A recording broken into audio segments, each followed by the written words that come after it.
p.m. on Facebook, YouTube, Spreaker, RTFSportsNetwork.com, and catch the replay anywhere you listen to your podcasts.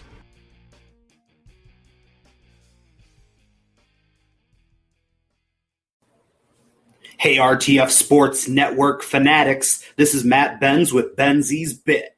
If you like power rankings and off-the-wall fantasy football breakdowns, make sure to tune in at 2 p.m. Eastern on Fridays. I'll make sure to give you a Midwest take on current events in the vast sports universe. Once again, that's Benzi's Bit, 2 p.m. Eastern every Friday on RTF Sports Network.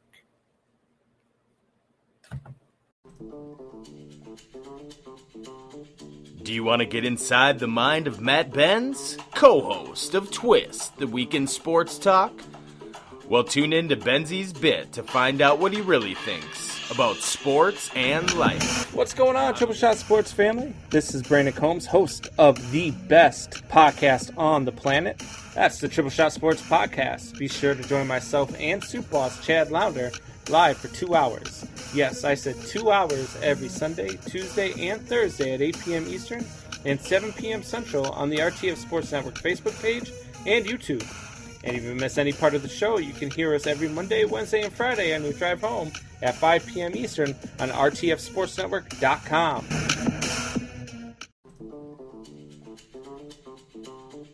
Do you want to get inside the mind of Matt Benz, co-host of Twist, the weekend sports talk? Well, tune in to Benzi's Bit to find out what he really thinks about sports and life on the one and only RTF Sports Network.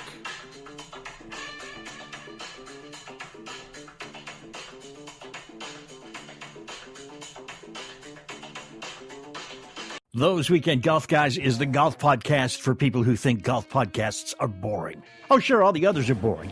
We're not. You should check us out right here, 5 o'clock, Monday night. RTF Sports Network, the network of champions. You play golf now, you play better golf. You don't play golf, you're going to want to play golf. You get bored easy?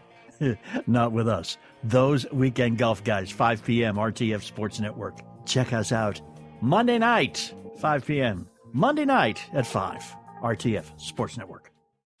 You can only rearrange your living room furniture so many times. It's your turn for a staycation in Indy. You've earned it. And if you want to, make it a night out in the city. Indiana residents can save up to 50% off hotel stays. The city of Indianapolis is excited to welcome you back safely. Check out visitindy.com to shop hotel rates and book your getaway.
high rapper, the Man Hour.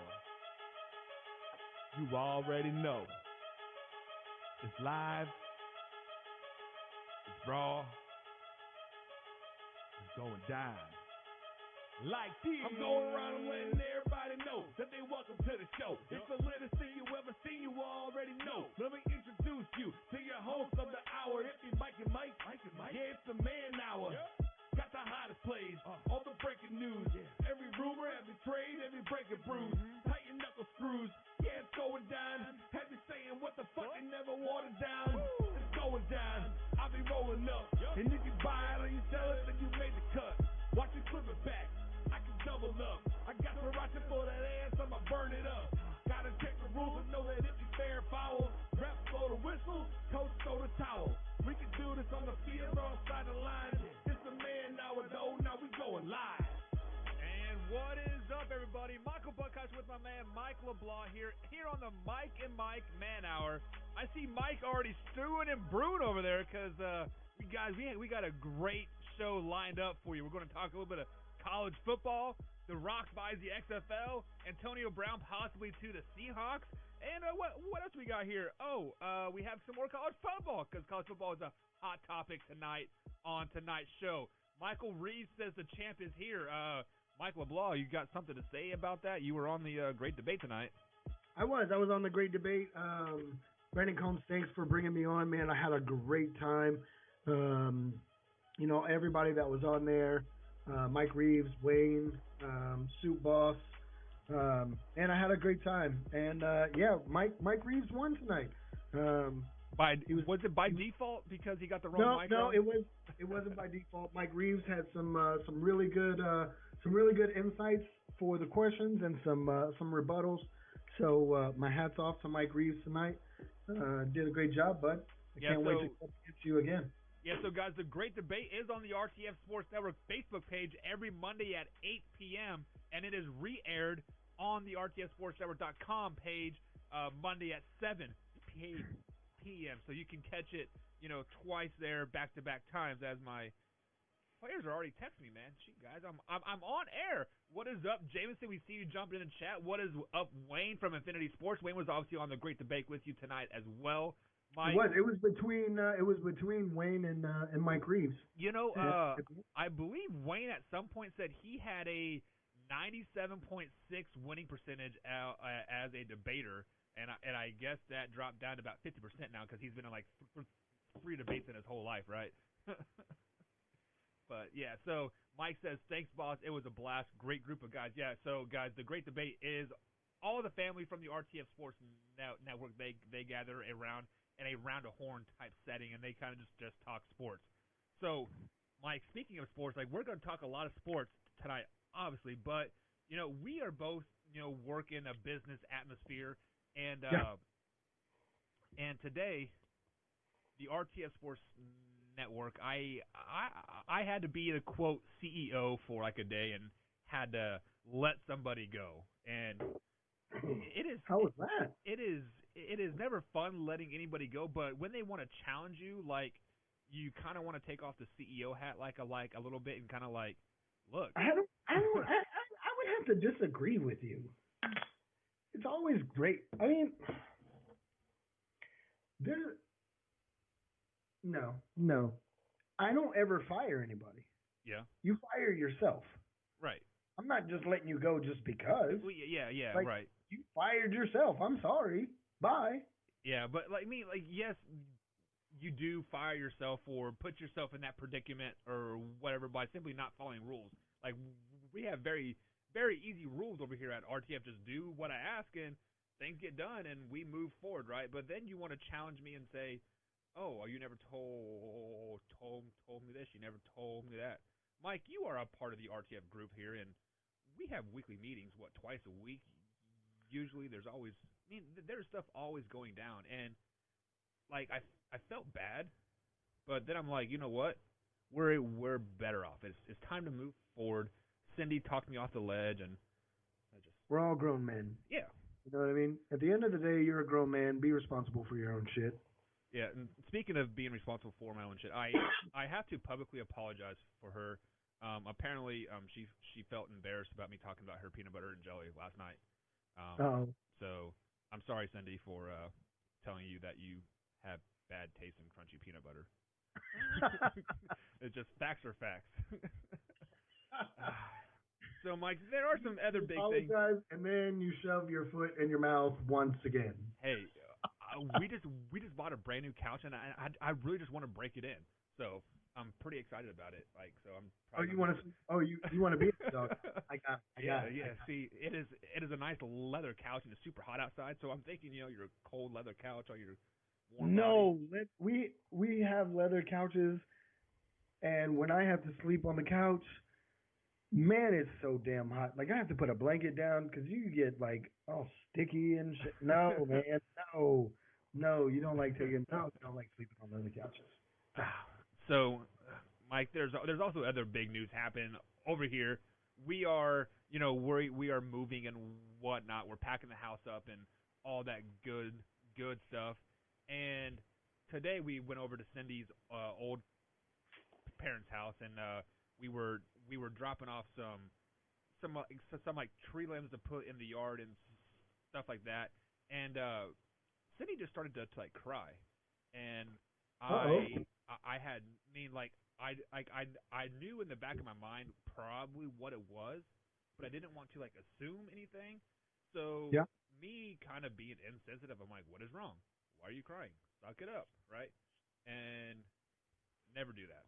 Just walk up. I mean, is this the first house that y'all bought together? Oh, no. So this is her parents' old house. So it's sentimental. You insensitive bastard. Yeah, I mean, I wasn't thinking at all, whatever. And then, like I'm hot and sweaty from carrying these massive ass logs. Cause these pythons right here, son.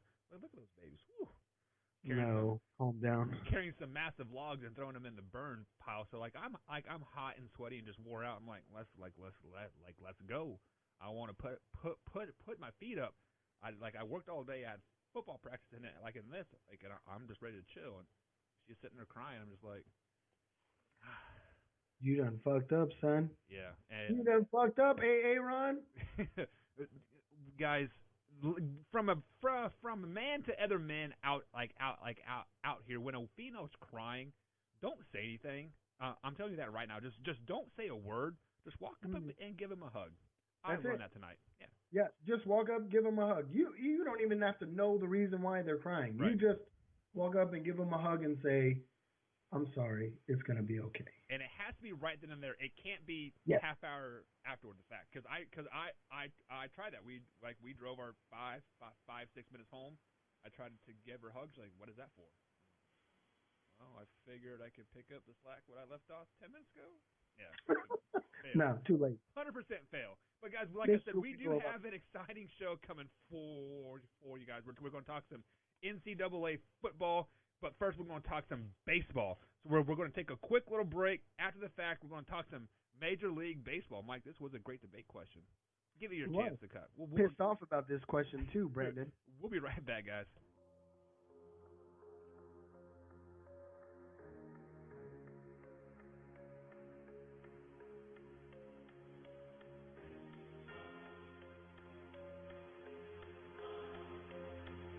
Jameson says college football is a shit show, fitting to get canceled.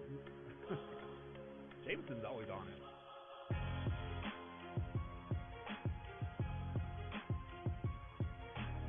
I hate that he talks about the shit before we talk about it.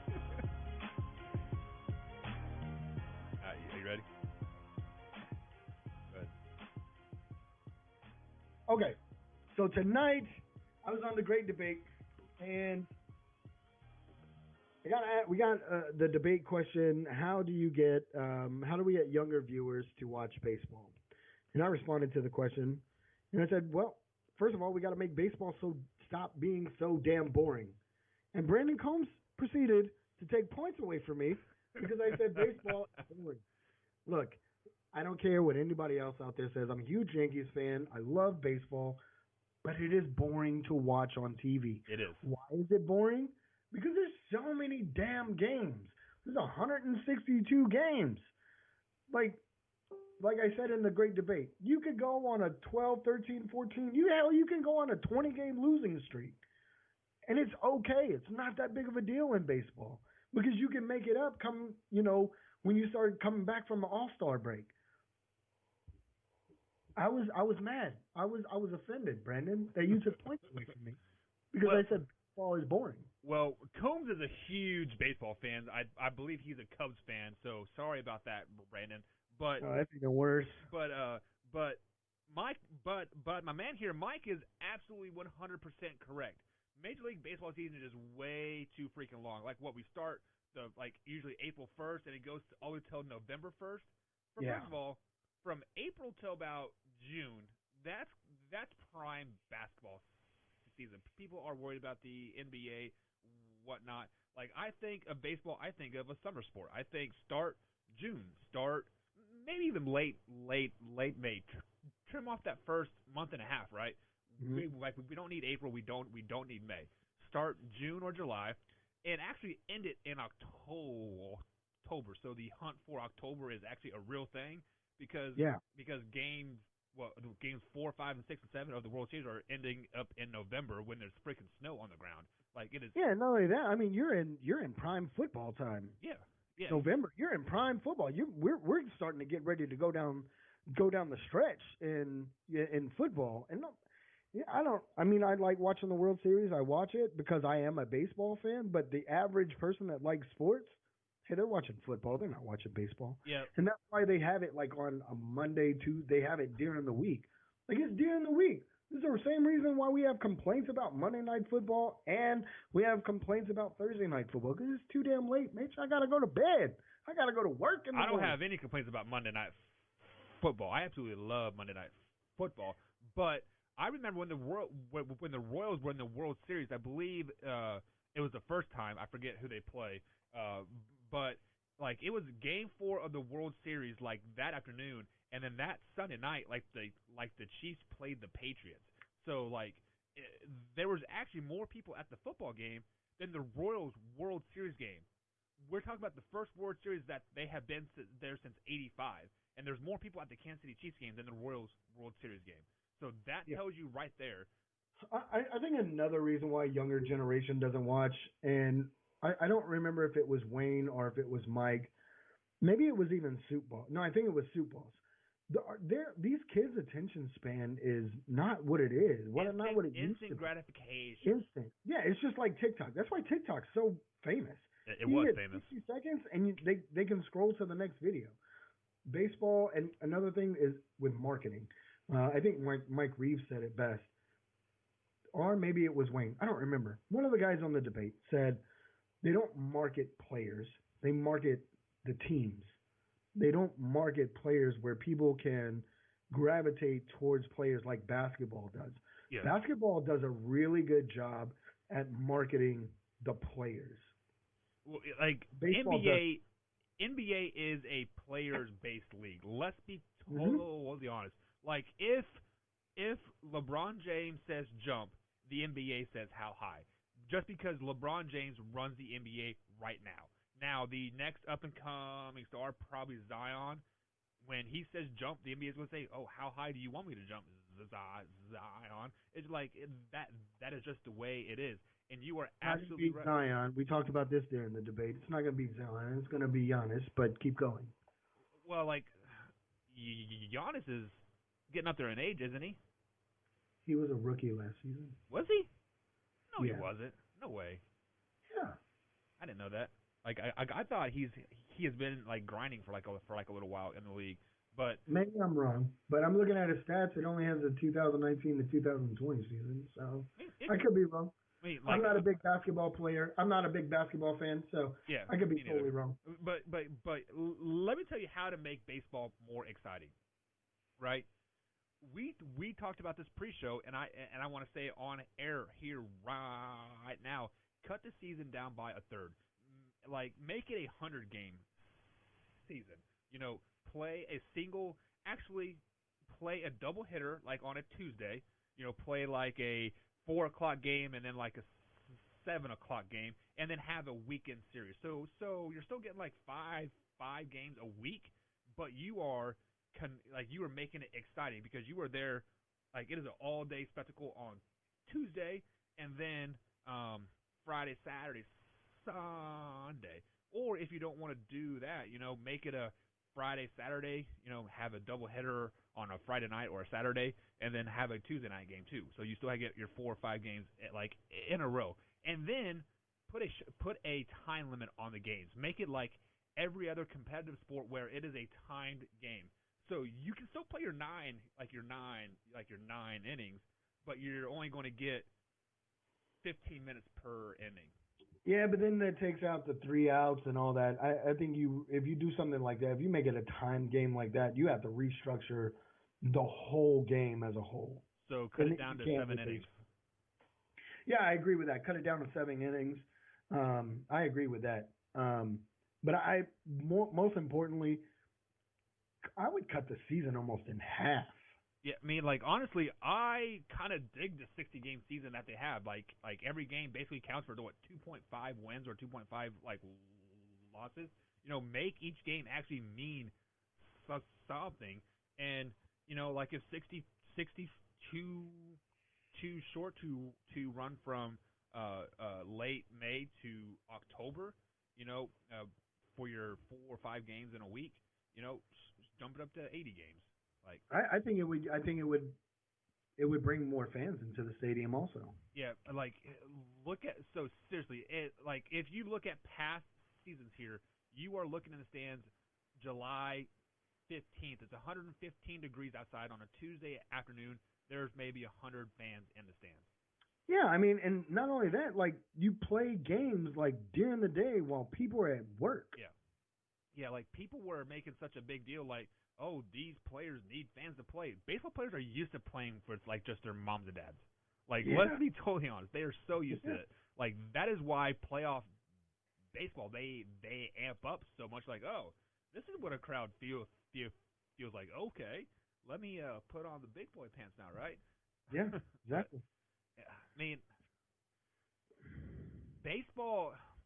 I love baseball. I played it growing up as a kid. I played it in high school. I played it in college too, and I play slow pitch softball now. And it's just that there is something about being at a ballpark watching a game. They need to make it to get people interested. They need to make it into a spectator sport, much like what football is. I would rather watch football at home than in the stadiums sometimes. Oh yeah, 100%. Because of the spectacular, because of the commentators, like if you turn on to a baseball game right now, probably in the 6th or 7th inning, they are talking about how they mowed their grass for the 4th time like this month, or You know when I like watching baseball? If it's like in the 6th or 7th inning and the score is tied or a team is up 1 or 2. Right. Then I will start watching. Like I did the other night, I watched the Royals and the White Sox. It was 7-4 when I started watching it. So it was still like Kansas City still had a chance to come up. Yeah. But White Sox blew them out. But yeah, still, that's when I will not sit and watch a baseball game on TV. It's like half of my damn day. Yeah, I'd say the first 4 innings are pretty much trash. The innings 5, 6, and 7 usually some excitement happens if there happens to be a close game past the 7th. 8th and 9th innings are going to be exciting because they bring in the closers, et cetera, et cetera, et cetera. But you are right. If it's more than probably 4 runs after the 7th, you can pretty much chalk it up as a win for the opposing team one way or the other. So let's go ahead and jump into this chat here. Jameson says, why is the baseball not playing in the bubble? They have all those fields in Orlando. Why not play in the bubble? Because they said it was a logistical nightmare bringing 30 Major League Baseball teams plus there's 22 players on a Major League Baseball team, not mistaken. Something like that. Yeah, I mean, and baseball just takes so long, so you can't say, hey, we're going to play this game at noon and then this game at 4. What happens if the game takes 4.5 hours? Then you have to do batting practice and all this other stuff. And so you got to go into 6. Yeah, they go into extra innings and all of that. Like, now Now, just like what you said, Mike, I think it was last week, they talked about doing like a geographical thing where, 10 teams here, 10 teams here, 10 teams here. That would have worked, like I think, because you put 2-3 baseball fields in that, 18 pod. That probably would have been just fine. But I think it's because the baseball management is just so bad. The commissioner of the baseball and whatnot just that's exactly what they said on the debate. The baseball commissioner he's got his head so far up his ass he doesn't know what the hell he's doing. Yeah, I mean the baseball like I said, I love baseball and I believe when Jamie was on last week, she said baseball was the second most popular sport, right? If I wasn't mistaken. Yeah, it's NBA. It's basketball. No, it was pretty sure it was baseball. No, But basketball's it's NFL, NBA, and baseball. okay, well, the only way baseball is going to be exciting again is bring back steroids. Bring back the steroid era. Chicks dig the long ball. We love seeing fights. I mean, make it so every sixth inning where the opposing pitchers have to UFC fight for six minutes. Make it real exciting. Actually, I'm looking at statistics right here by what they watch on TV. Baseball is second. Told you. That Jamie brought that up.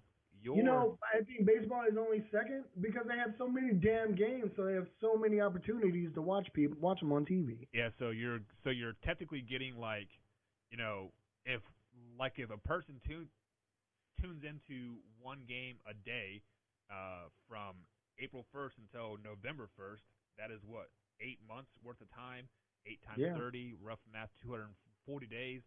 Even if they tune in for like 15 seconds, they get an hour viewership time. So that's 240 hours just by somebody flipping through the channels. So, but regardless. All right, Mike, we got to take a quick little break here. I let you calm down a little bit, but now it's time to poke the bear after the break. NCAA football, man. Is it going to happen? It's going to happen, but it's going to be a shit show.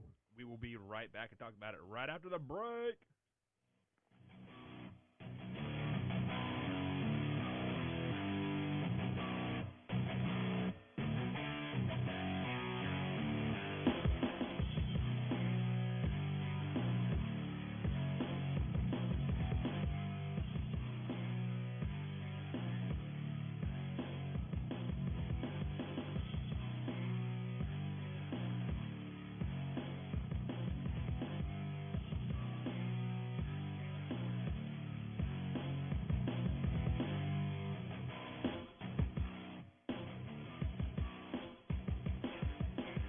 Welcome back to the Mike and Mike Man Hour, guys. Michael Buckasher here with Michael Blah. Mike, I forgot to tell them the most exciting news of all is that we're still giving away that $100 Amazon gift card. All you got to do is like the Facebook page to get an entry, and you get additional entries by sharing this feed and join some of the chat talk groups as well. That's all you got to do. Once we get the 500 like marks, we are giving away the Amazon gift card. And last check, I think we're like at 470, so we're getting really, really close there.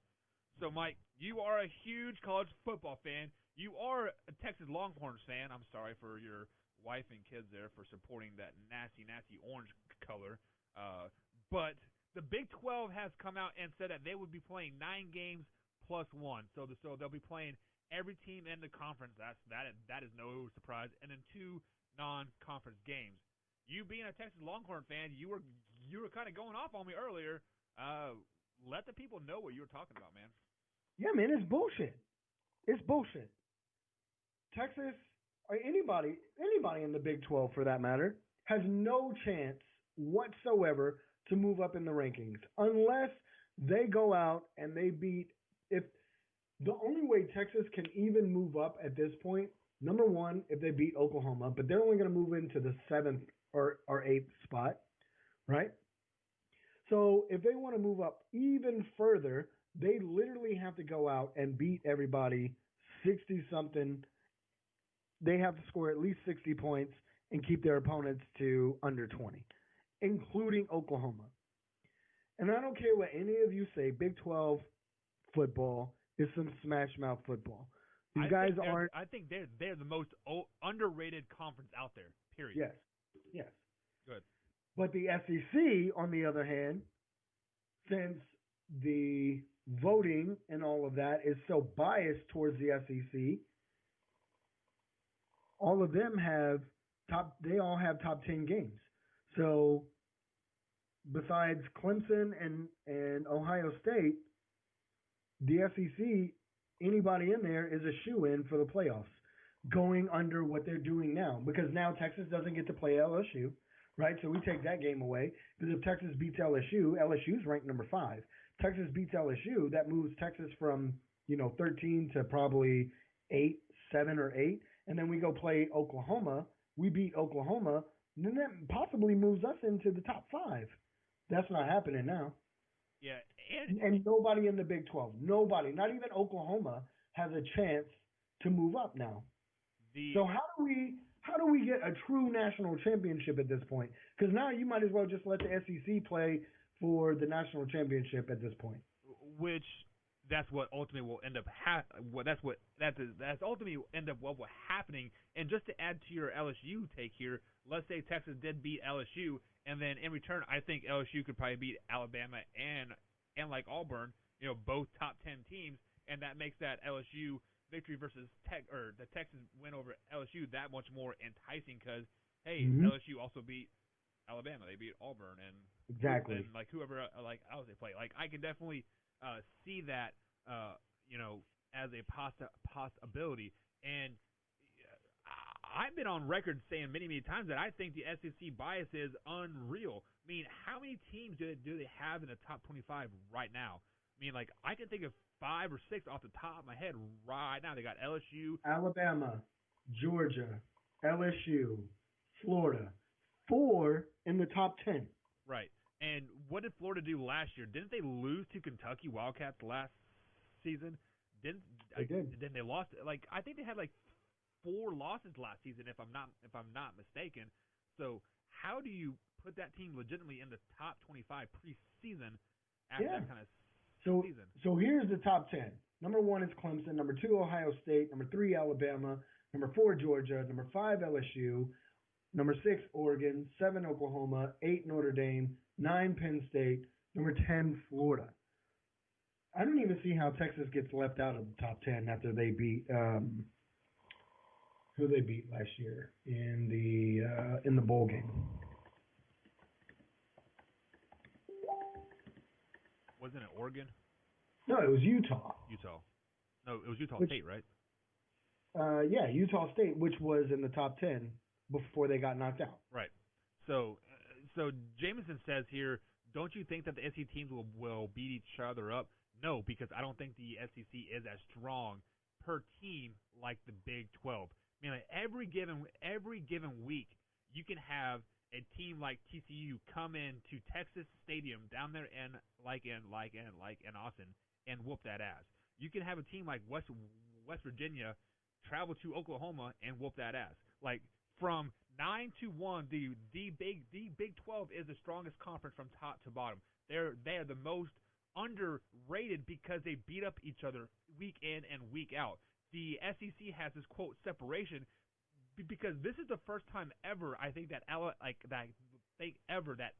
is playing 4 top 25 teams in their games.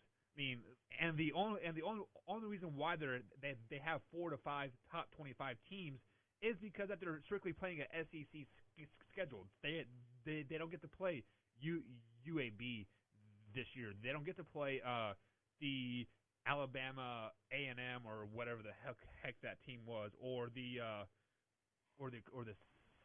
Citadel. I mean, that is why Alabama's wins always look so impressive because look who they play. They legitimately play 3 teams every year. They play LSU, they play Georgia, and Auburn. So that is legitimately their only 3 games year in and year out.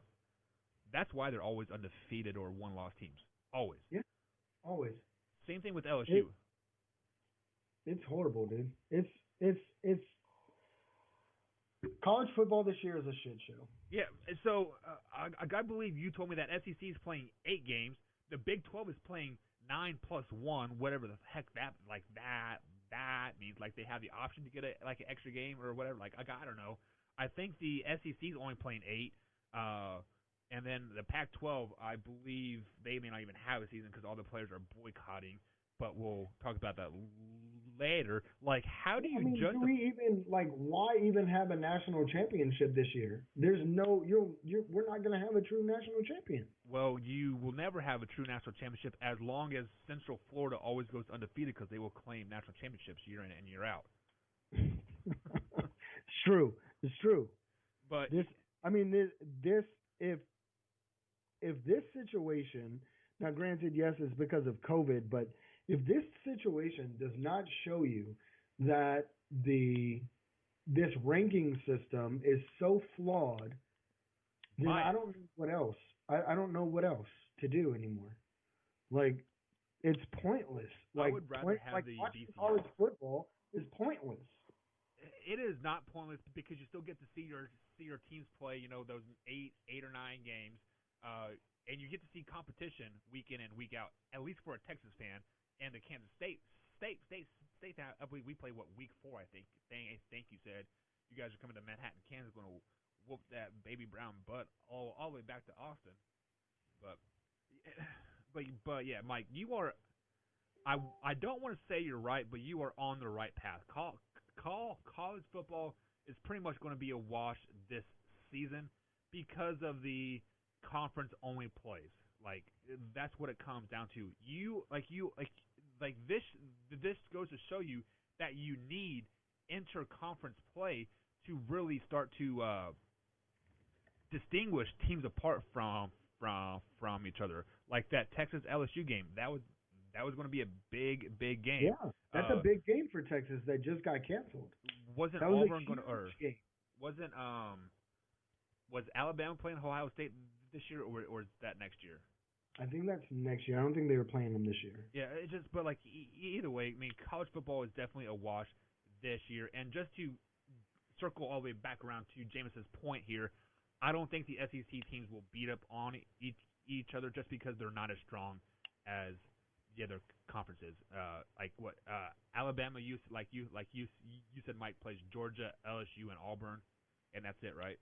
I mean, as far as like competitive teams. Yeah, they play Georgia. I mean, Ole Miss is competitive, but not like Georgia, or LSU, and Alabama. I mean, you can even argue that Texas A&M is competitive. They were more competitive in the Big 12 than they were SEC. And that is not because the SEC is more competitive. It's because their recruiting power from the Big 12 went down. Because if teams are going to because if players are going to play in the SEC, they don't want to play for Texas A&M. They don't want to play for Vanderbilt. They don't want to play for Kentucky. They want to play for Alabama, Auburn, LSU, and Georgia. That's what it comes. Yeah. That's what it comes down to.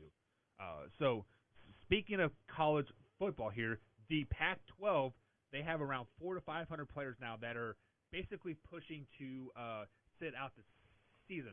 One being COVID concerns. They want to be able to sit out for COVID and not lose eligibility. They also want player equality across the board. I'm not for sure what they're talking about there. I mean, obviously the whole Black Lives Matter movement, but I'm not for sure how they aren't equal to everybody else. And then they want a 2% revenue sharing for poor black kids.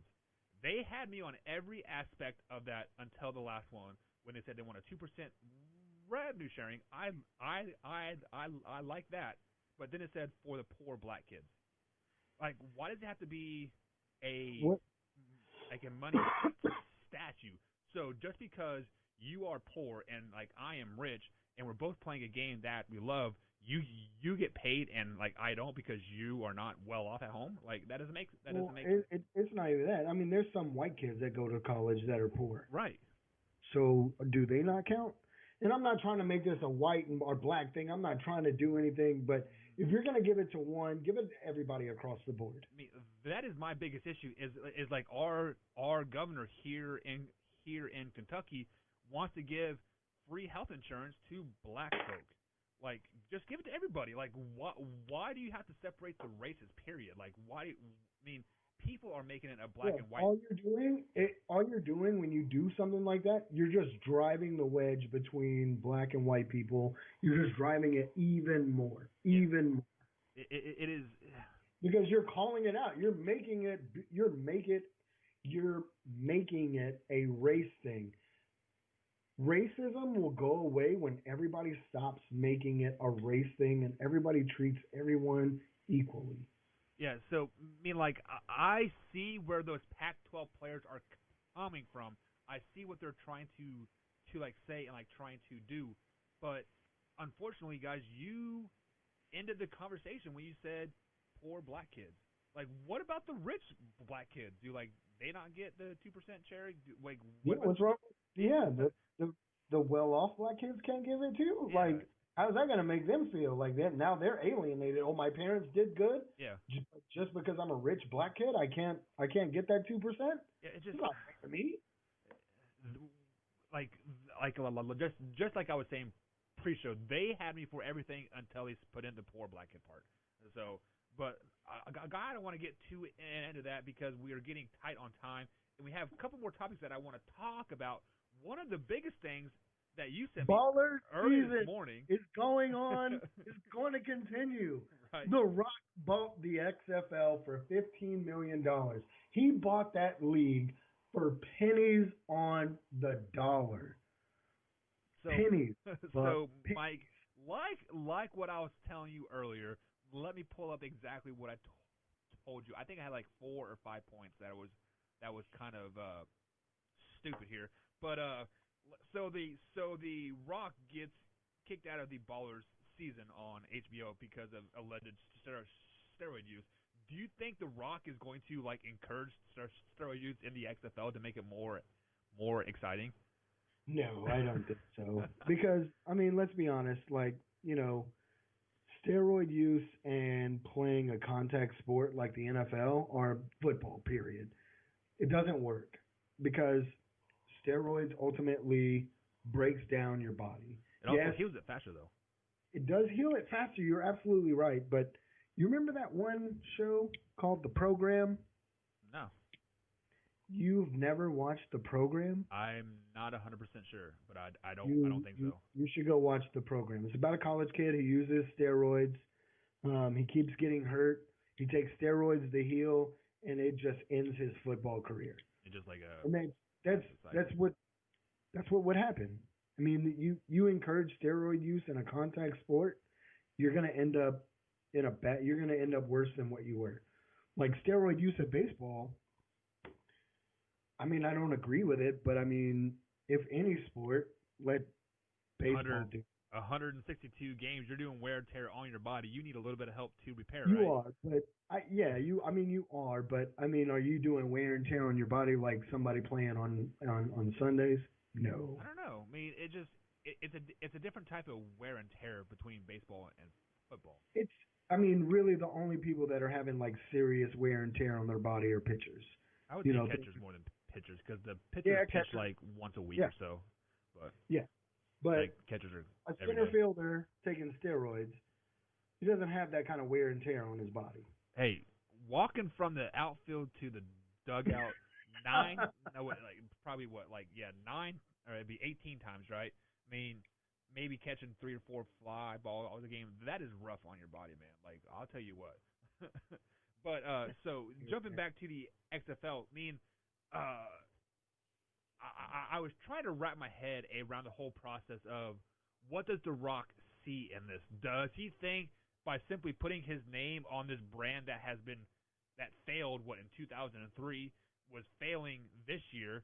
Luckily, COVID saved that more or less from a complete failure that it was going to happen. Like, does The Rock think him putting his name on this XFL is going to blow it up? Like does he? Like, what are your thoughts? Like, do you think he can like in his mind, like, hey, The Rock's XFL, and it's going to save it? Like, I don't see that happening. No, I don't think it's just his name. I think he'll go about it a little better way. I mean, let's be honest. Like, aside from The Rock being a great actor, and yes, I said it, he's a great actor. I like watching The Rock in movies. He's great.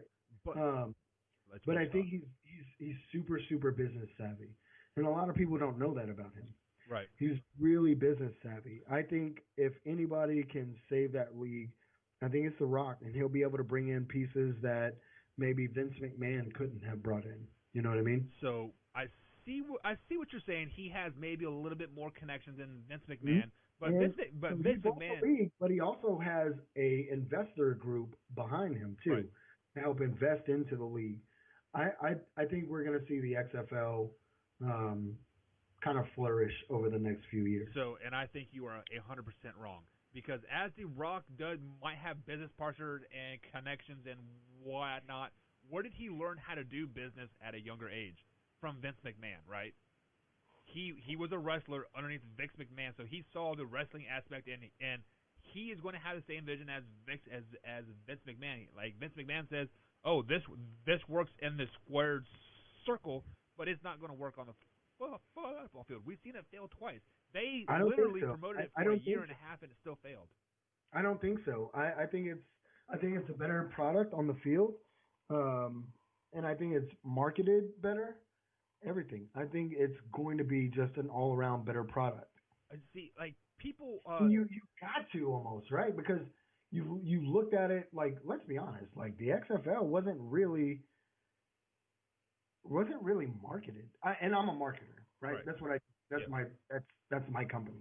I don't think the XFL was marketed right, in my opinion. Vince McMahon created the buzz. I believe it was like 2018, like around Thanksgiving time, like because I owned a indoor football team at that time, and like all my players were like, the XFL is coming to like town, yada, like, and then you didn't really hear anything for like 6-7 months, like it was just dark, right? And then all of a sudden, boom, hey guys, in March we are starting up again.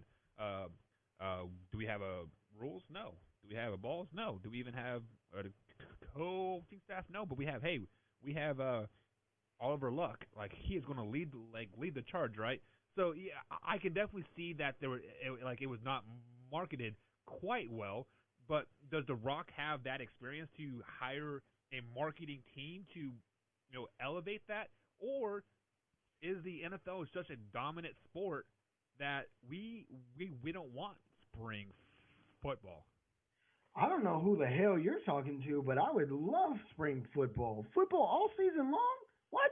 Yes. We're going to see how much spring football really draws our attention, because there are high school football teams, I believe like Illinois, Ohio, Iowa, and some other states like around us that are doing spring football. The Ivy League is doing spring football. I believe Conference USA is also doing spring football. So we will see how much we love spring football this coronavirus season, and I just don't.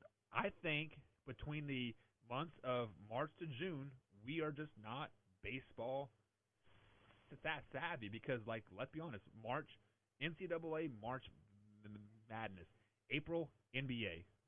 No, I mean, Jameson just said it the best. The only reason why the XFL failed this second time around was COVID. Was because they were already going bankrupt after week 4. Yeah, but they could not sustain because they knew they were going to have to shut down. They shut down during COVID. Okay, so COVID, I believe, was like, I really need Dylan from Unknown because he was a huge XFL insider type guy. I believe it was week 8 they were going into in the XFL, because teams were like, or sorry, week 7, because teams were like 4-2 and 3-3 and like whatnot. It was week 4. Things come out and said, hey, they need like $100 million more dollars to basically float the rest of the season for these teams. So by week 4, they were already saying they needed more capital, which they got. And so by week 8, they were already barely treading water. So you can say COVID did it, but they were failing before that. It had suspended operations on April 10th is when they suspended, and then they had to lay off all their workers due to the COVID-19 outbreak. Right. Like right there, that started spelling doom for them. There's no more people buying tickets or anything like that. You're not generating revenue as a business. Right. So if tomorrow I stop generating revenue for my company, I can only last for maybe about 6 months, and then I'm done. I'm out of there. Yeah, you know what I mean? You have to be able to continue to generate revenue, and if you can't, then you have to understand when to cut your losses. And I think that's what happened with the XFL. They had, you know what? We don't know how long this COVID shit is. This is the first time we've ever seen the government shut down, mass shut down everything. Like, yeah, Vince McMahon cut his losses, filed for bankruptcy. So being a sports team owner as well, you have a plan of how much your season is going to cost, like your payment of players, payment of the arena, staff workers, yada yada yada. You usually have all your bills paid up before the season even starts. So those ticket sales, those hot dog sales, those beer sales, those $25 to like park sales, that's all money in your pocket for next season. They failed by not having the season fully paid for before they kicked off. I think it was February 20th or whatever they kicked the ball off. They should have had all their bills, all their ducks in a row, bills ready to be paid, and COVID would have not have shut them down, and they wouldn't have been treading water by week 4. It's the fact that they relied on those fans to come fill those stands. They relied on those hot dog sales. They relied on people buying T-shirts. You cannot do that as a smart sports team owner. Maybe as a business owner, because like that's your only way of selling stuff is making money from T-shirts and stuff, but you cannot operate a sports team just like that, or a sports league that is such getting this national attention the way it was. COVID killed the XFL. So you just made my point. The COVID killed the XFL, so The Rock, no matter how much money he throws into it, no matter the team he has behind it, it's going to fail. No. Because COVID killed it. You cannot bring something back from the dead. What are you, Dr. Shabaka or whatever? He's going to. Watch. Telling you. He's going to. So, do you want to know what beats Rock every time? Paper. The old mighty paper. You can throw all the paper you want to it. The Rock is still going to get defeated. The XFL is still going to get defeated at the end of the day. You're just a damn hater. I was saving that joke all day, man. So let's go ahead and shift gears to the actual football that is going to happen this year, the NFL. So rumors are starting to surface that Antonio Brown and Josh Gordon are both going to go to Seattle. Mike, I said that AB to the Seahawks was pretty much making them Super Bowl locks. I like Josh Gordon as a talent. I'm not for sure if he's quite the elite level that he once was, but does Antonio Brown and Josh Gordon to Seattle make them that much dangerous? I do. I don't know about Josh Gordon, but Antonio Brown, I mean, I said it the other night. Antonio Brown with Russell Wilson.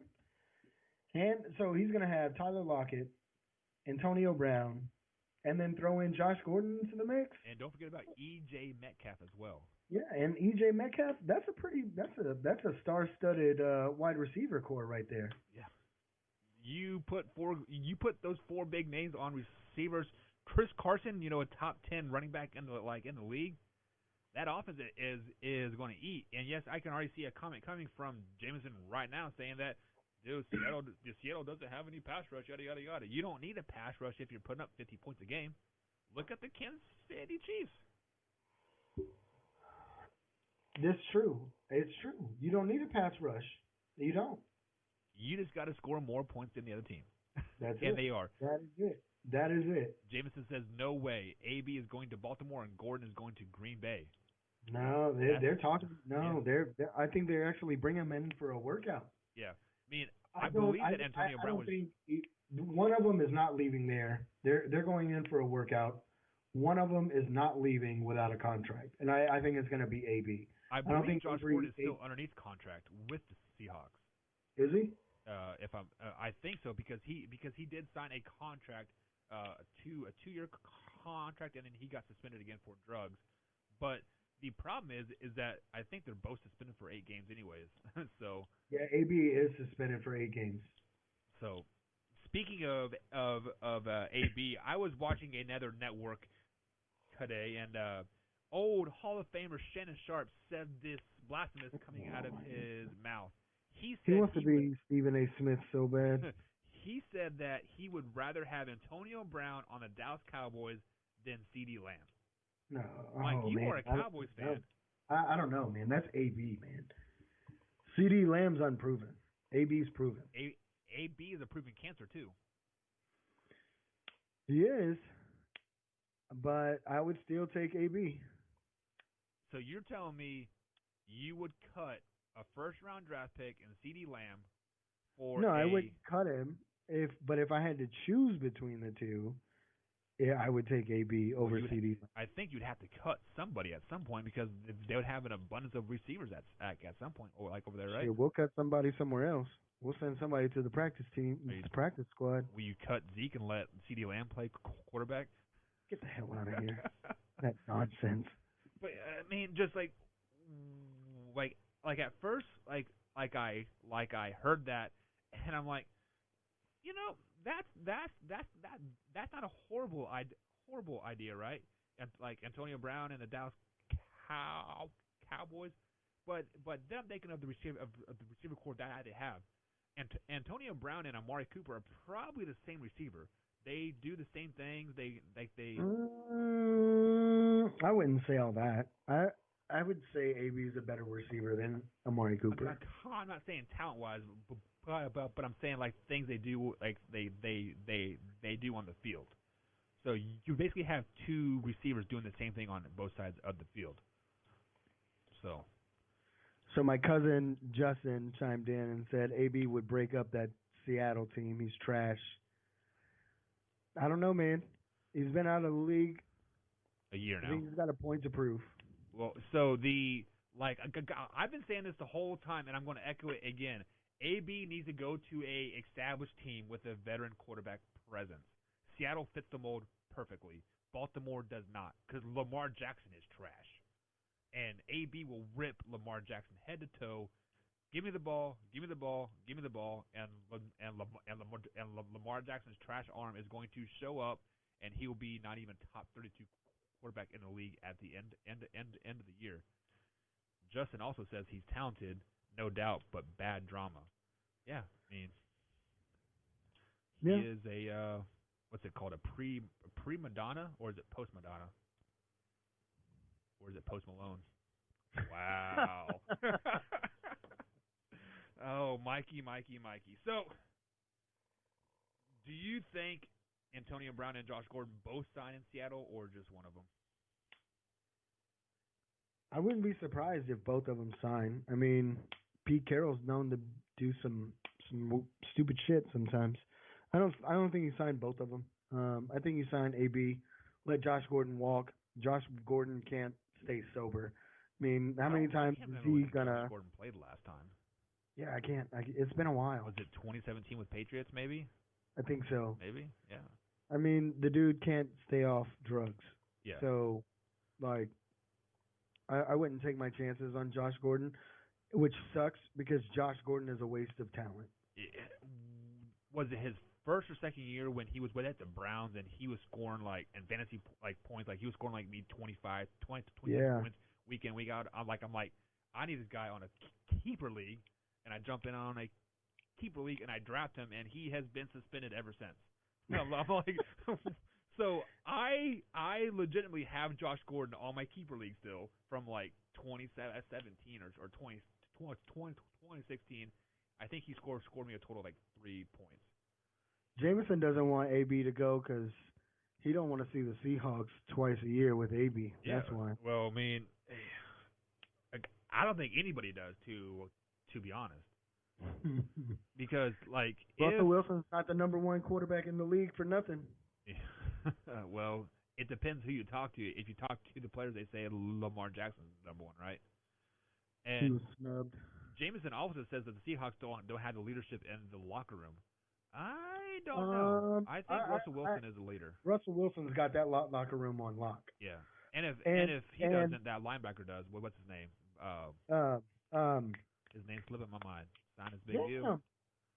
No, Chancellor. Yeah, no. He's hurt. I think he got cut. But I'm talking about the linebacker. Man, what is his name? not Bobby Wagner. Well, I mean, you have Bobby Wagner in there too. Yeah. He's got the locker room too, and Jameson, they do have the cap space for those two because both of them will come in on veteran minimal deals. Which is what, 1 year $1 million? Yeah. They'll both come in for 1 year prove-it deals. Well, and the bright side is that, I guess it is Bobby Wagner was. Wagner. Bobby Wagner. But yeah, I mean, they would sign $1 million deals, and if they really wanted them on the team, they could shave some cap space somehow, somewhere. Russell restructured a contract. Maybe Bobby Wagner restructured his contract a little bit. If they really wanted him, they would. You know a lot about golf. We're waiting. Trust me, it's worth the wait.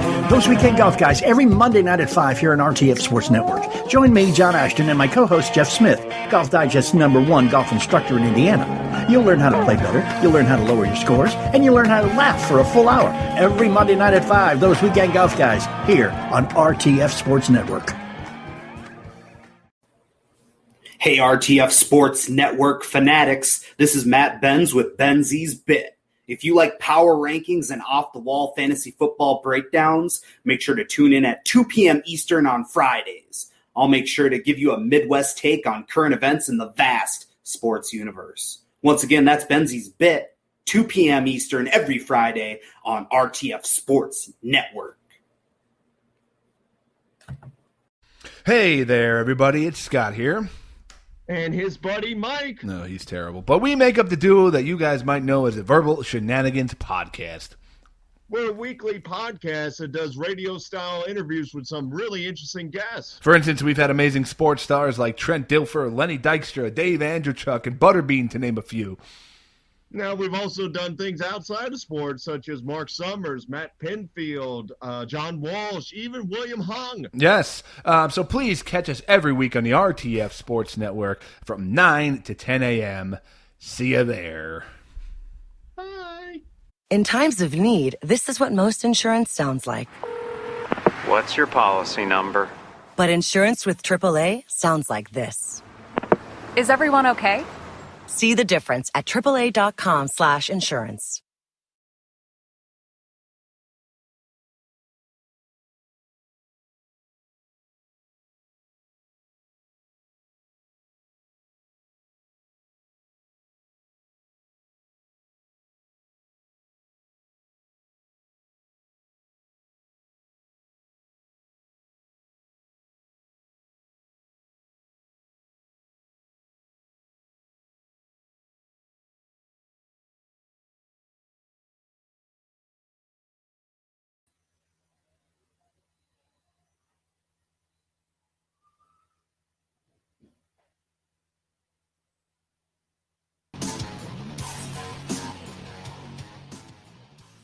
What's going on, everybody, and welcome to another live episode of Infinity Sports.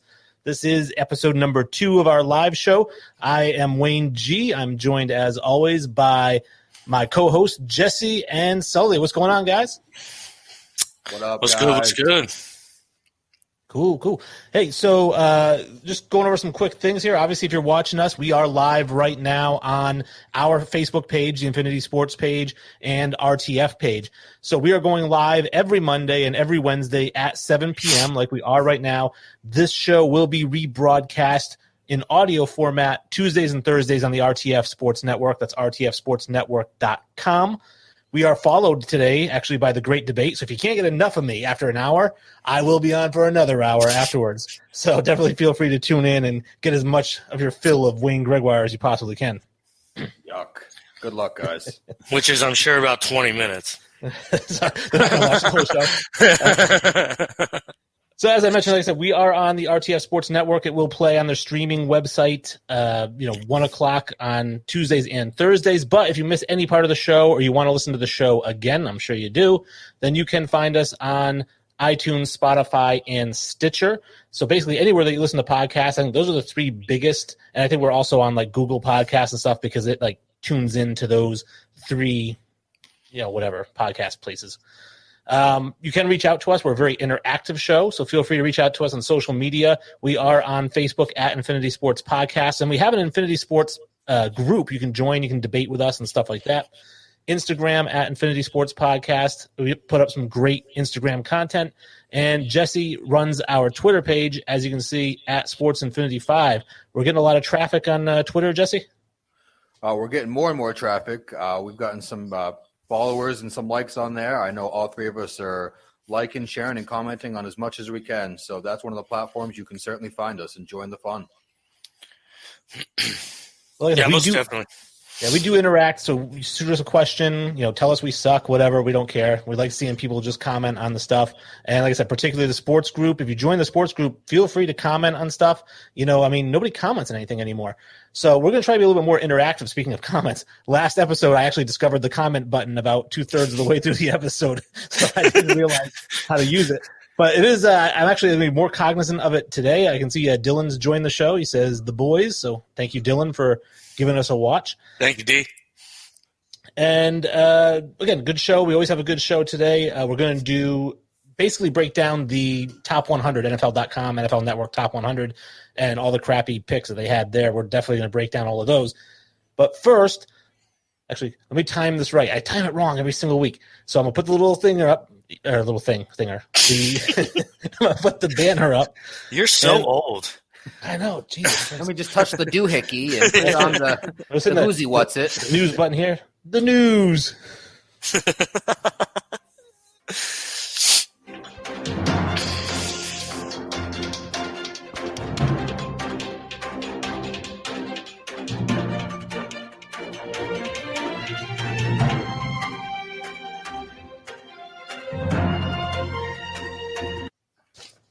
All right. I think I did okay this time. Yeah. So, whatever. I got the news background up this time. I didn't have to wait on that one. So like we always do with the news, we try to do this day in history, which is something that happened in this week or this day in history. And I try to pick some that I think are pretty interesting. And starting with August 1st, 2002, Ray Lewis gets the biggest signing bonus in the history of the NFL, $19 million.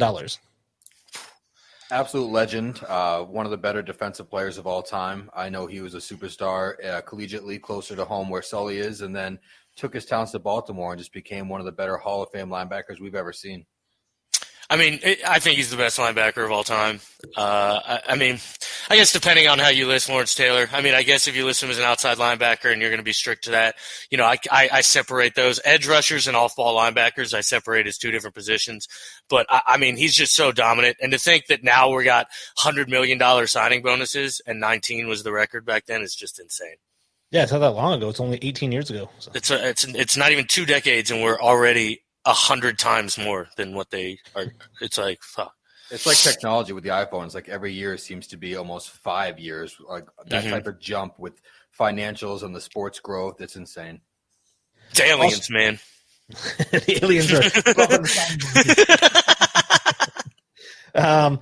August 1st, 1996, we talked about this last episode. It is the Atlanta Olympics. Michael Johnson runs the 219.32 seconds. That is the world record for a little while, and then Usain Bolt runs it in 1919, which is – both of those are incredibly fast, obviously. Give me that Usain Bolt 30 for 30. Yeah, for sure. That needs to happen. Usain Bolt's a legend. This one's actually for Dan. August 1st, 1978. Pete Rose, his hit streak ends at 44 games.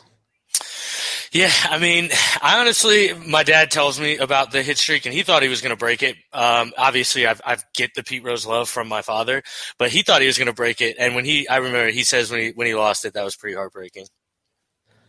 I mean, you think about it, one hit, just one going 0 for 5 one game, and I wonder what point, how many hit streaks or how many games in the hit streak before you start really pressing, like maybe 20, 25.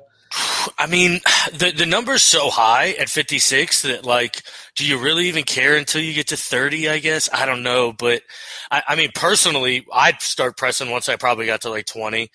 At that point, that's just so incredibly hard to do. Like, yeah, from my experience as a fan, I think it's right around, like, the mid-20s is where, the media starts to follow these players and add that pressure to them. Like, I remember recently Jackie Bradley Jr. had, I think it was like 26 or 27 games. And by the time I was getting excited to watch it, it ended. So Jackie Bradley Jr. wasn't going to be the guy to break the record. If Jackie Bradley Jr. breaks that fucking record, I swear to God. I mean, that's what made it that much more interesting is the guy only known for his glove, and he was hitting maybe .050. Could for his career could have potentially ended up breaking that streak. So it was fun to think about for a couple minutes. Now I know Jackie Bradley's skinny. Is he even hitting his body weight career average? No. Ooh, probably not. But his glove is second to none. Oh, it's insane. It's really good. I mean, it's not Kevin Kiermaier, but it's really good. Yeah. August 2nd, 1979, we're talking about unbelievable jumps in money. In 1979, a Washington, D.C. attorney named Edward Bennett bought the Orioles for $12 million. That's probably worth, like $1.5 billion now? God, yeah, I mean, it's one of the worst Orioles baseball teams in the entire league right now. It's still going to get you way more than that. Yeah, Forbes actually just released their biggest sports teams list. Obviously, the top two, I think everybody should know. Do you know who number 3 was? Top 2 for American sports? Yes, sir. So top 2, I guess, would be the Dallas Cowboys, L.A. Lakers, maybe? No, Yankees. Yankees and Cowboys. And then who's number 2? Patriots. Or who's number 3? I'll go Lakers. No, it's the fucking Knicks, man. Wow. I would not have guessed that at all. Right? The Knicks are ahead. They're the number 1 NBA franchise. That's that old money. That's that MSG money. Yeah, that's crazy to me. Now, any baseball fan knows this one. August 2nd, 1921, a Chicago jury acquits 8 Chicago White Sox players, but the following day they are banned for life by Commissioner Kennesaw Mountain Landis. Among them, Joe Jackson. What a commissioner name right there. Mountain? Yeah, I mean, that's probably baseball's biggest, I don't know, I guess blemish, you know what I mean? Because, I mean, the World Series was essentially rigged. But, I mean, those guys, they're going to pay their time forever. And, Joe Jackson's still, known as a legend. So, yeah, we talked about it back with our movie draft, and this was 8 Men Out, one of the movies I had drafted. And this does a really nice job of telling this story, I think. Yeah, 8 Men Out's a fantastic movie, and I do love John Cusack as Buck Weaver. And then you've got, obviously, D.B. Sweeney. It plays Joe Jackson, who was illiterate. That was a big thing. So I remember seeing something way back when on Pawn Stars or something like that. They had a Joe Jackson autograph. And what it was is it's like you see like 3 or 4 of the autographs, and then there's one that's his, which is kind of shaky because his wife was signing his name so that he would know how to write it so he could sign his own name. It was like a crazy piece of history. Wow. That's insane. Could you imagine? Wow, having that? Wow. 1948, August 3rd, Satchel Paige makes his major league debut. Way too old. Satchel Paige is maybe one of the greatest pitchers of all time, and he makes his debut for the Indians, goes out, wins the game, 7 innings pitched, 5-3. But at this point, he's probably 38, 39 years old. Yeah, it's definitely a legend. If he pitches in the MLB the whole time, I know we all hate to deal in ifs, but with his circumstance, it's unfortunate because it was just race related. But if he plays in the league the whole time, he's a lock top 10 pitcher of all time. He's already maybe a top 10 pitcher of all time. But if he's in the league the whole time, I think it's a lock. I mean, the big thing with him wasn't that he threw gas. It was basically that his fingers were so long, he put so much spin and movement on the ball. So every single pitch he threw just moved way more than it should have because of the spin he put on it. Yeah, he was crazy good. August 3rd, 1921. This is one of my favorites, of course. Jesse Owens wins 4 gold medals at the Berlin Olympics right in front of Adolf Hitler. Like, what up? I'd love to say I was named after Jesse Owens, but unfortunately my mom named me after Rick Springfield's song Jesse's Girl. But I definitely tell people it's Jesse Owens and that Olympic feat. I mean, that's obviously one of the biggest moments ever. We all know Adolf and his actual beliefs are that his race and his what he believed in was just better than everyone else. So for Jesse to go out there and just dominate the way he did was bigger than the moment in itself. In August 3rd, 1852, I thought this one was actually really cool because it happened here in New Hampshire. I didn't know this. 1852, the first ever intercollegiate sport, which was actually rowing. It was Harvard versus Yale, but it happened right on Lake Winnipesaukee. Wow, I did not know that. I've been in the Winnie. Yeah. Rowing, huh? That's the second or third most popular sport. Is it really? No, I don't know. Oh, I was gonna say. I was like, God, Jesus. Maybe in the 1800s. That's what I mean. Like, well, I didn't know if it was like a huge like college sport. I mean, I know it is like a very Ivy League kind of sport, but I didn't know like if it was big in other places. Like I know lacrosse is just massive in places now, and like I didn't know if it was something like that. No, well, what I think is funny, so speaking of unpopular sports, before we get into the major sports, quote unquote, is I'd seen on the Sports Soup, I think we're all part of that group, and Chad Lounder, who's on Triple Shot Sports, actually had a great meme, and I think it was from Jurassic Park, the Wayne Knight character, and he's looking over his shoulder at that scene in the little outdoor restaurant where he's talking about dinosaurs. He's like, nobody hears us, it doesn't matter. And he says something, he's like, the NHL playoffs started yesterday. Yeah. And then he looks at the guy, and the guy's got like an NHL logo. And he's like, yeah, see, nobody cares. Yeah. When it's like, here, it's Thompson. It's Thompson. Yeah, I know it's senior talking about. Fuck him, because let's fucking go, baby. Lightning getting the W today in the shutout over the Capitals, man. Let's go. Well, speaking of the major sports, I mean, let's talk about, it's not too far into it. And we got the playoffs in the NHL, the NBA starting their whole play-in to the playoffs. MLB is on again, off again. But, we have some sports. I turn on the TV and I can watch baseball. I can watch basketball. I can watch, not the NFL yet. Hopefully we'll get to see the NFL. But I love watching basketball. And I was kind of upset to miss Zion's debut the other day because Dan Sullivan said Zion's not playing. So I was like, hey, I can't wait to watch him. And he goes, oh, he's not playing today. So I was like, I won't watch then. To be fair, he wasn't listening until 3 minutes before the game. They didn't listen as he was playing. So the whole thing was he was going to get minute managed, and he did. He played 3-minute spurts. If you watched the game, you would have been very disappointed. The team, you watched the end of the game. The team was up at one point, and with 17 minutes left in the game, they didn't even let Zion back in the game, and the team just floundered and lost. And they lost another bad game later on in the week. And honestly, that team doesn't look very good. I'm not going to lie. The whole tank and get Zion into the playoffs may not be what we thought it was, because that team, I don't know if they're going to make it. Well, right now we got the Pelicans actually leading the Grizzlies 24-22 live happening right now. We got Zion versus Ja. I've got both their jerseys. These guys are the future of the NBA, in my opinion. So 2 very exciting superstars to watch. But I think you both know that wasn't the NBA game that we were supposed to be watching. That Lakers-Clippers game was mwah. Oh, man, every second of that game, back and forth, having the Lakers end up coming back and winning that game. It was an amazing back and forth game between those two. Yeah, well, I didn't watch the Clippers-Lakers. I did watch the end of the Pelicans game, and I did mention to Dan, I was like, hey, where's Zion? He's not playing. And I was like, dude, they're going to Jordan him? Like Michael Jordan pull him out with 43 seconds left in a close game? And they did. And I don't understand it. There's only 8 games to get into the playoffs. Like, what are you doing? Like, rest him after the playoffs. And, you can kind of tell that their strategy now is just be within 4 of the Grizzlies, because then they get that little play-in game where they just got to beat them twice or whatever. And I think they feel like they can beat the Grizzlies in a 3-game series. But still, the load management just doesn't make sense on a 21-year-old kid to me. I'll never understand that. Work that kid right now till he can't breathe anymore.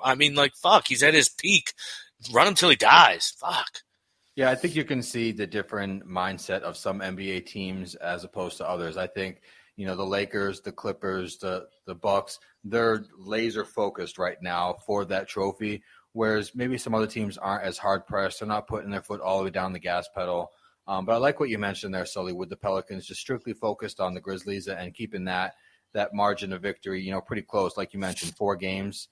That's why this game that's happening right now live is super important. So we'll keep you guys updated towards the end of the podcast. But right now, those Pelicans are still leading the Grizzlies. Watching the games, what do you guys think about with no fans? Because I predicted that basketball will be fine without fans, and I love watching it. I don't even notice the whole fan thing. But when I watch baseball, I totally notice there's no fans. It's just so dead. In the NBA, I'm not noticing the lack of fans, but I've got to totally I was super fearful about how crisp the gameplay would be, how well the players would actually play. And, oh, my, we've got T.J. Warren dropping his first 50 bucket. We've got players all over the league having fantastic games. Kyle Lowry, of all people, having almost a near triple-double to beat the Lakers. So players are a lot more refined and crisp than I thought they would be. Honestly, I haven't watched a baseball game, so I couldn't tell you how it is or isn't with the fans. But the NBA, I actually like the aspect of going out there and seeing former NBA players pop up on the screens like Bosch and Kittles and Pierce. So hopefully that continues. But I just wanted to say how crisp the players are actually playing. Yeah, I think they're playing well too, and I'm a Rays fan, so I don't have fans at my games anyway, so I don't really have see any notice. But yeah, I mean, baseball's just quiet. I don't think they're doing a good of a job. Maybe is pumping in the artificial crowd noise through the fake game or something like that. But like with the NBA, I don't really notice it. And again, like I thought hearing the call outs and things like that would be one of the funner parts of the NBA anyway, and we are getting that. And to Jesse's point, I agree. I think the game's playing better than I thought it was going to play, to be honest with you. I thought there'd be a lot more. I don't know. I know the turnovers are pretty high, but I thought there'd be more and more sloppy play, to be honest with you. And it's been really good play. So I'm happy to see that. Now, you're the more the hockey fan than the two of us. So what's hockey like with no fans? I mean, again, I just watched the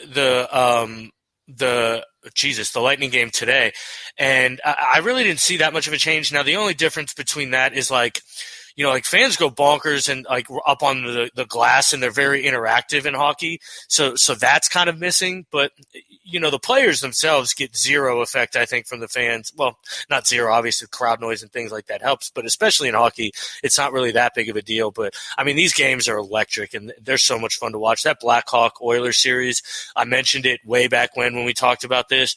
That series is going to be bananas, and it started off bananas, 6-4 with Connor McDavid already getting a multi-point game and shit like that. The Capitals Lightning just went to overtime and then a shootout.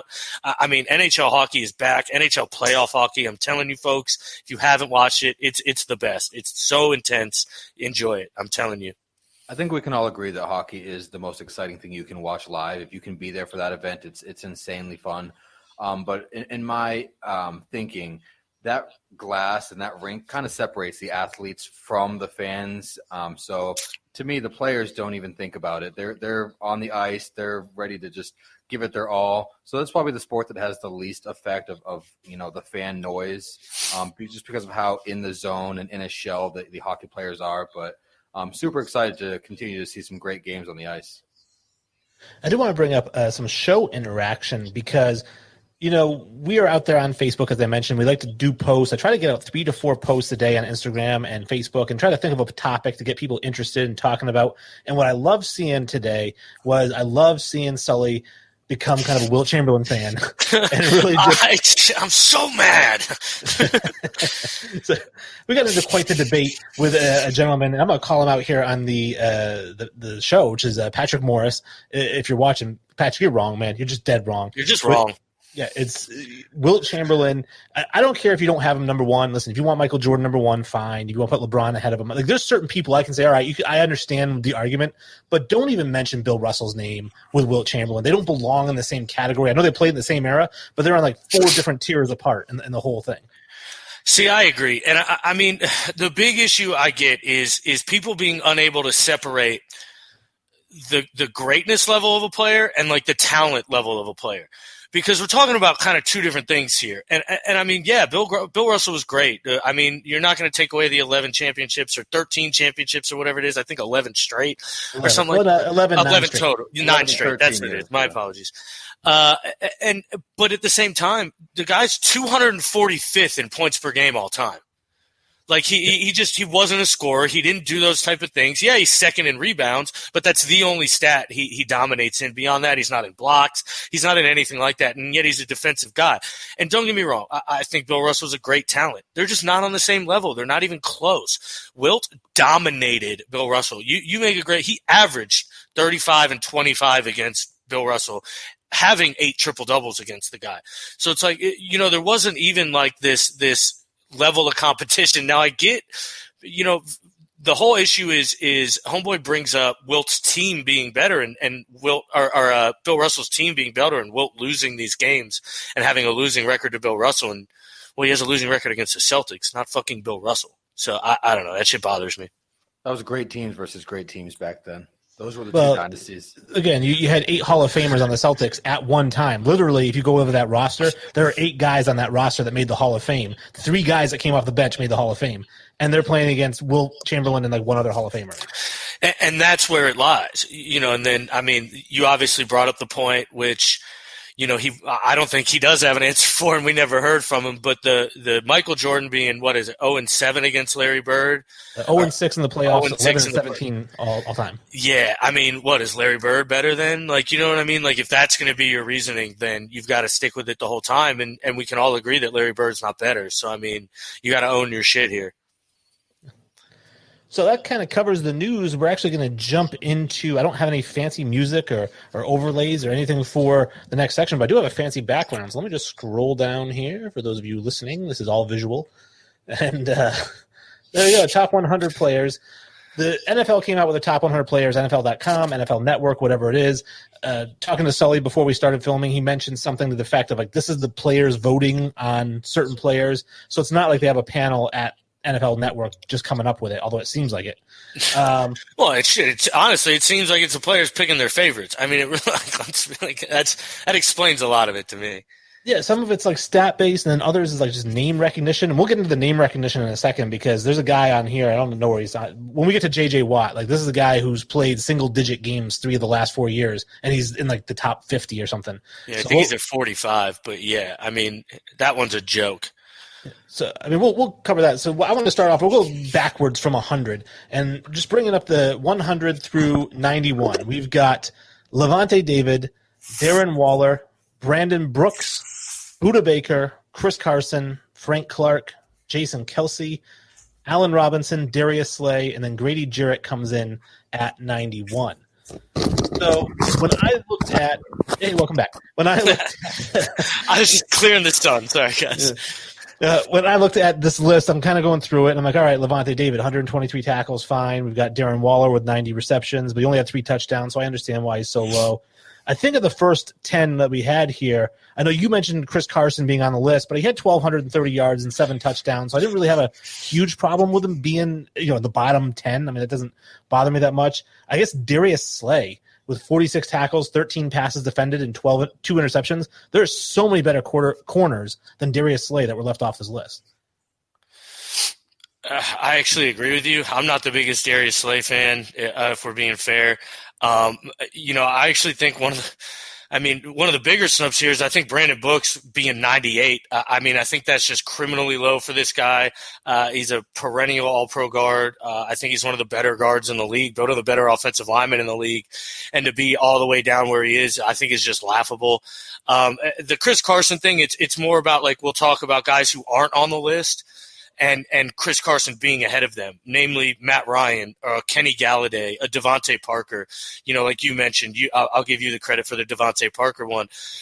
That guy and those guys being on the list or not being on the list where Chris Carson is kind of my issue with Chris Carson. Yeah, thinking of players that, we saw on that list and then players just outside of there. Eric Armstead of the 49ers, a guy that – the 49ers felt super comfortable in moving DeForest Buckner because Armstead was still on the team. He didn't even make the top 100, where some of these guys, like you're saying, Slay, made a big deal about getting traded, but doesn't seem to make big deals on the field. I found like a guy like Armstead could have definitely made his way to the top 100 as opposed to a guy like Slay. Yeah, for sure. And again, just looking over too, Frank Clark's a guy, 37 tackles, 10 tackles for loss, 8 sacks. I think Frank Clark could be higher on this list too than 95. I just don't. I think maybe the off-field stuff kind of kept him lower on the list than he wanted to. I think he ended up having a better year with the Seahawks in years previous than he did with the Chiefs. But as a whole, I think maybe it's his off-field shenanigans or rumblings that kept him further down on the list, because still a productive young guy. Well, I think the toughest thing, we just mentioned it. You mentioned Brandon Brooks being so low. I think it's so hard to rank offensive linemen with skill position players, because we can see tackles for loss, we can see sacks, we can see receptions and touchdowns. And I know offensive linemen, you can have, pancakes or gotten beat and stuff like that, but I just feel like it's so hard for the average person to judge what they do. Yeah, but these aren't the average people. So it's like, so that's where I have an issue with it. Like, these guys play with Brandon Brooks every week. They understand how dominant the guy is.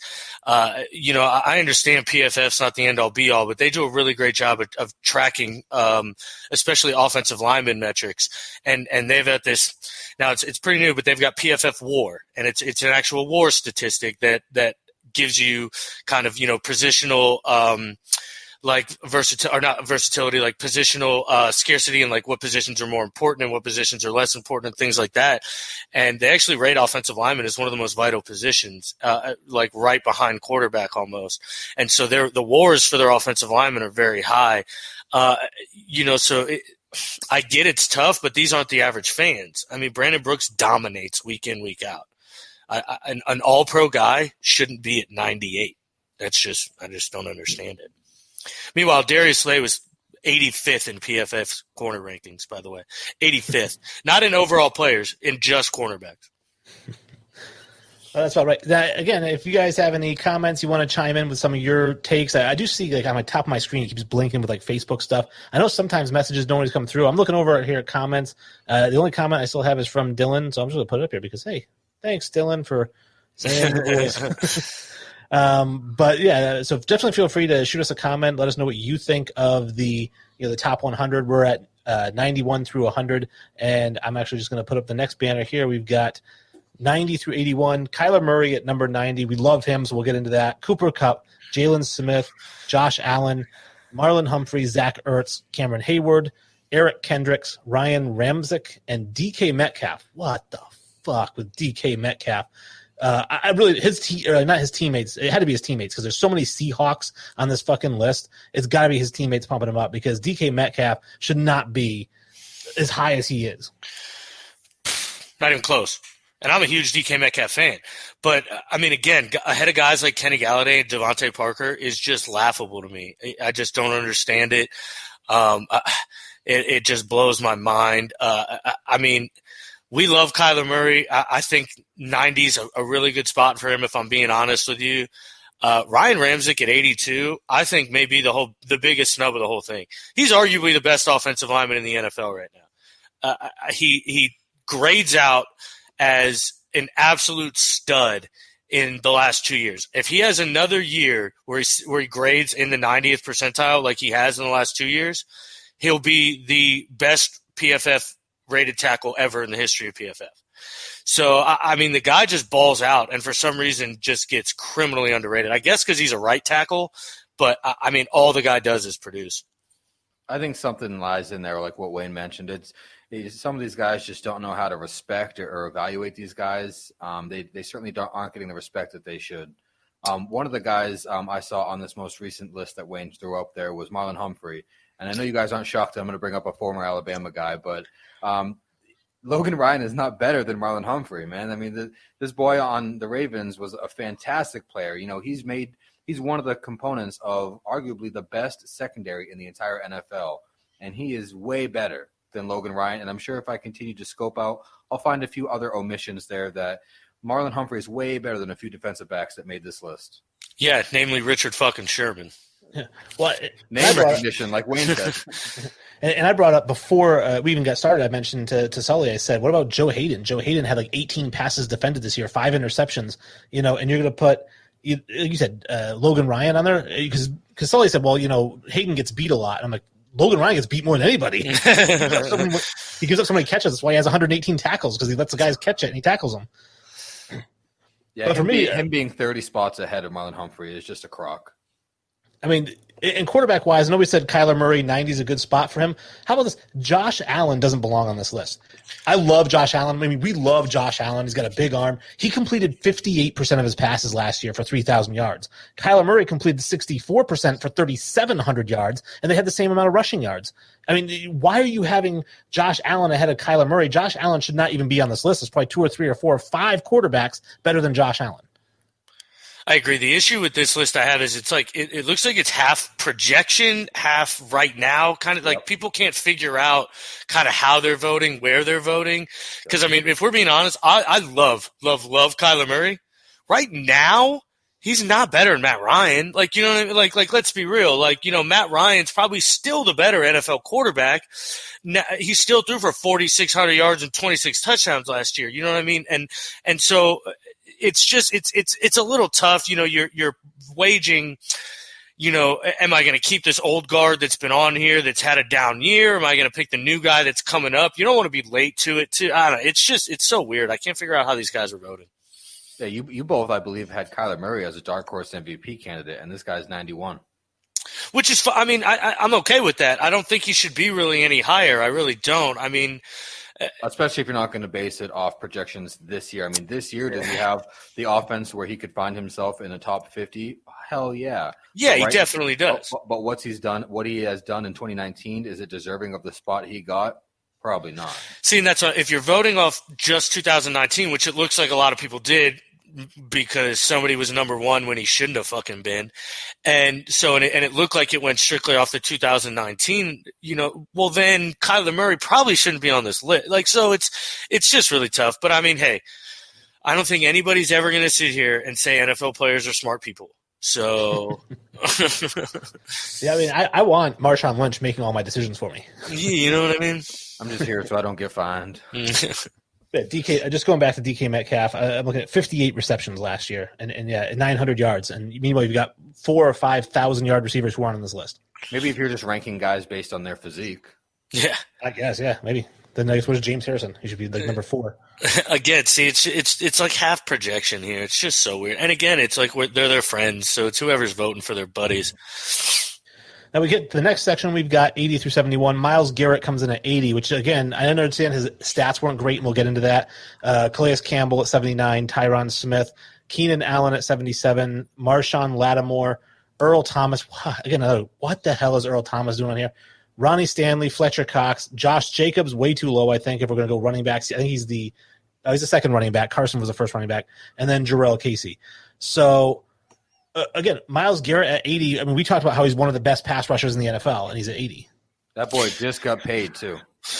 That one is my biggest snub of the entire list by far. By far. I think Myles Garrett's a lock top 10 player, and him at 80 just blows my fucking mind. I can't understand it whatsoever. The guy missed, how many games was it last year? I don't remember the exact number. Yeah. Missed at least 6 or 7 games, was still in the top 5 in pressures. Who are you taking out of the top 10 for him, Sully? Derrick Henry. Easy. Get the fuck out of my top 10. You're a running back. Well, how about another Seahawk with Bobby Wagner? Why is Bobby Wagner in the top 10? All right. So I'm never going to – I'm a huge Bobby Wagner fan, so – Okay, so I'm just going through the list here and just looking at some of these stats here. And Keenan Allen, I know he called himself the best receiver in the AFC West, which I don't know if that's true because I think Tyreek Hill's better than he is. But he does catch a lot of balls, 104 catches last year, 1,199 yards. Yeah, I mean, Josh Jacobs, I know you said, Dan, you don't like running backs particularly, but Josh Jacobs, I mean, is that the right number? Is 72? I think 72 is perfect. I'm not mad at him at 72. I'm really not. I think that's kind of probably where I think I'd have him a little lower, because I'd have Ramczyk higher. I'd have Cameron Hayward a lot higher. I actually think I'd have Eric Kendricks higher, just a tad bit. I mean, the coverage season he had was insane. But this list in general, I got a big issue with the 80 through 70. Fletcher Cox has 200 pressures over the last 3 seasons from the inside. 206, actually, pressures from the interior defensive lineman position, which is just insanely stupid. And is it 73? Like, what? The guy flat out dominates. I mean, just absolutely dominates. And at 73 is just bonkers. Ronnie Stanley put up one of the best seasons we've ever seen from a tackle. He graded in the top 10 in PFF in both pass blocking and run blocking, which is the only tackle to do so this year. And is somehow at 74. These things, like, we'll get to the next one, but there's a guy on this list who shouldn't be on this list. And it's just, and Keenan Allen thinking he's ahead of these other boys is wild. I'm glad you brought him up, Sully, because, I didn't want to be a Raven honk, but Ronnie Stanley definitely deserves to be up higher. For sure. That whole 80 through 70, I think, had a lot of issues.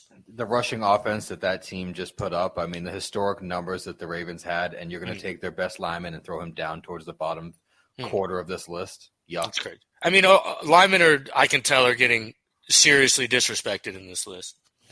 So 70 through 61, we've got Fred Warner, Larry Fitzgerald at 69, Ryan Tannehill, Demario Davis, Laramie Tunsil, Tyler Lockett, Harrison Smith, Preston Smith, David Bakhtiari, and Jarvis Landry at 61. And Landry was another one who I love Jarvis Landry's talent and what he's capable of, but he hasn't done what I think he's capable of the last couple of years. So I don't understand how he gets put up there, like you said, with Devontae Adams off the list. Looking at, I mean, Larry Fitzgerald shouldn't be on the list. And I love Larry Fitzgerald. He's got great hands, but he should not be on the list.